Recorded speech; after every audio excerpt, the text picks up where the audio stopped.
जहानाबाद के किसान की कहानी। एक हरे भरे घाटी के दिल में, पहाड़ियों और चमकते नदियों से घिरे, जहानाबाद नामक एक छोटा सा गांव था। यह वह जगह थी जहां सूरज ने धरती को गर्मी दी, लेकिन इसके निवासियों के जीवन अक्सर संघर्ष से भरे थे। इनमें राघव, एक किसान, भी शामिल था, जिसकी जिंदगी मौसम की अनिश्चितताओं से भरी हुई थी। राघव अपने दो बेटों, अर्जुन और रवि के साथ एक साधारण मिट्टी के घर में रहता था। उनकी दिन की शुरुआत सुबह के 4 बजे होती थी, जब मुर्गे की कांव उनके जागने का संकेत देती थी। श्रमसाध्य हाथों और दृढ़ हृदयों के साथ वे खेतों में मेहनत करते थे, लेकिन फिर भी उनकी फसलें बहुत कम होती थीं। परिवार की आमदनी मुश्किल से खर्च चलाने के लिए होती थी और स्थानीय पैसे लेंडर का कर्ज उनके सिर पर एक काले बादल की तरह मंडराता था।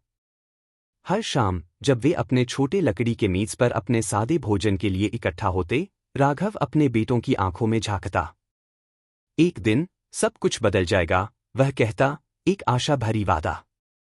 अर्जुन, जो 16 साल का था, मजबूत और समझदार था, जबकि 12 साल का रवि जिज्ञासु और कल्पनाशील था।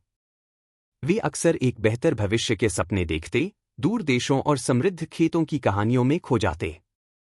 एक दिन जब राघव एक कठिन भूमि को हल चला रहा था, उसने एक छोटा, जंग खाया बर्तन खोदा।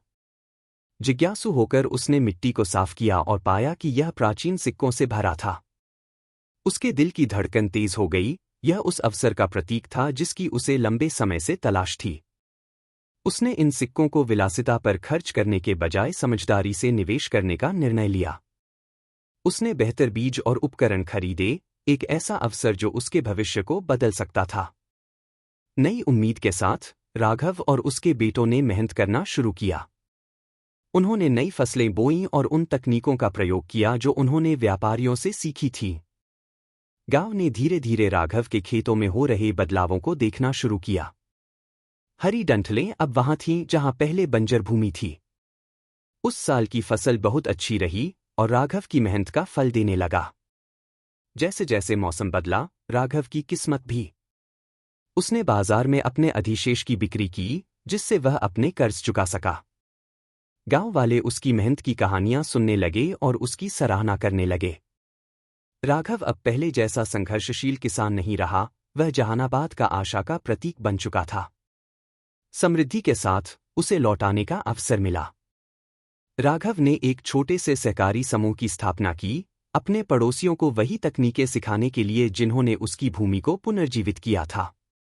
अर्जुन और रवि अपने पिता के साथ खड़े हुए, न केवल खेती के बारे में बल्कि समुदाय और सहयोग के बारे में भी सीखते हुए। जहानाबाद की आत्मा बदलने लगी, एक बार संघर्ष से विभाजित, अब गांव वाले साझा विकास में एकजुट हो गए। समय बीतने के साथ वह साधारण मिट्टी का घर, जो पहले निराशा का प्रतीक था, अब हंसी और सपनों से भरा एक जीवंत घर बन गया। राघव ने न केवल अपनी किस्मत को बदला बल्कि गांव वालों के दिलों में एक चिंगारी भी जगाई।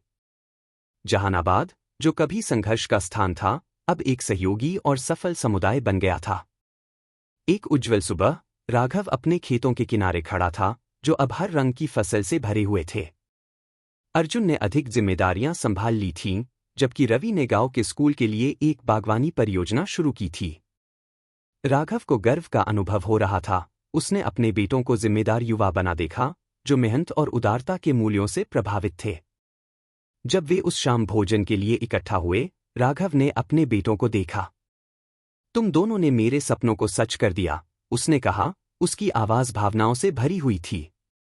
याद रखो, समृद्धि केवल धन के बारे में नहीं है, यह एक दूसरे को जो प्यार और समर्थन देते हैं, उसके बारे में है। अर्जुन और रवि ने सिर हिलाया, उनकी आंखों में समझ की चमक। उन्हें पता था कि यात्रा कठिन रही, लेकिन यह हर बूंद पसीने के लायक थी। मिलकर उन्होंने अपनी जिंदगी और अपने गांव को बदल दिया, एक ऐसी विरासत बनाई जो आने वाली पीढ़ियों के लिए आशा का प्रतीक बनी। और इस प्रकार जहानाबाद गांव में किसान और उसके बेटे समृद्ध हुए, केवल धन में नहीं बल्कि आत्मा में भी, यह सिखाते हुए कि सहनशक्ति, एकता और मेहनत न केवल खेतों को बल्कि दिलों को भी सींच सकती है।